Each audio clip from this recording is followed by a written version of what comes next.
chào các bạn thân mến nhá. Hôm nay là dân tộc người Mông mình làm đám tan các bạn. Nhà đây con trâu thì vừa mới mủ xong rồi, bây giờ là Lam đi thuê nữa các bạn nhá. Thì sẽ vào trong đấy, vào cái chú nhà kia làm bàn để đút thôi các bạn.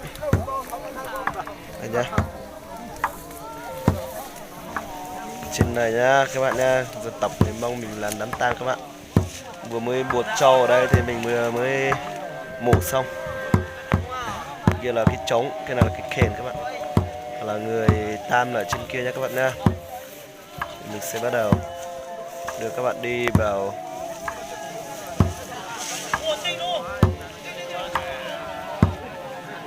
Đấy, mình đánh trống với thổi kèn ở dưới, còn là người chết thì ở trên nhé các bạn nhá.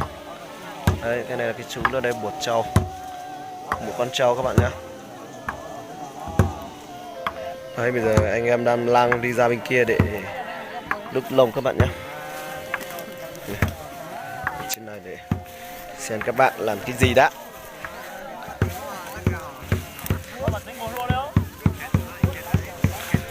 Trâu đấy nha các bạn nha. Do cái nguyên tắc của YouTube thì mình không được quay trực tiếp vào cái chú mủ với cái chú ấy các bạn. Quay như thế này cho các bạn xem này.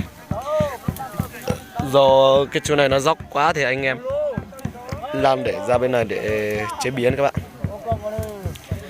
Đấy. Bạn đang đấy.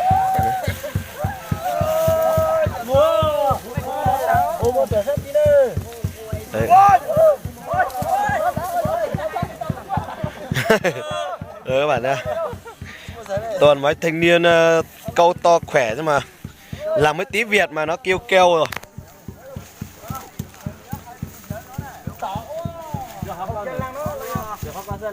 Trên đó các bạn. Một con trâu cũng khá to đấy các bạn ạ. Đây. Đây các bạn nhé.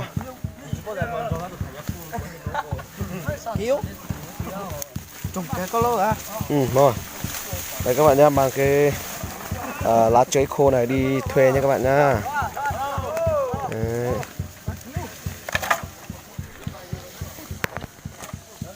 Phong tục mình là thế này các bạn.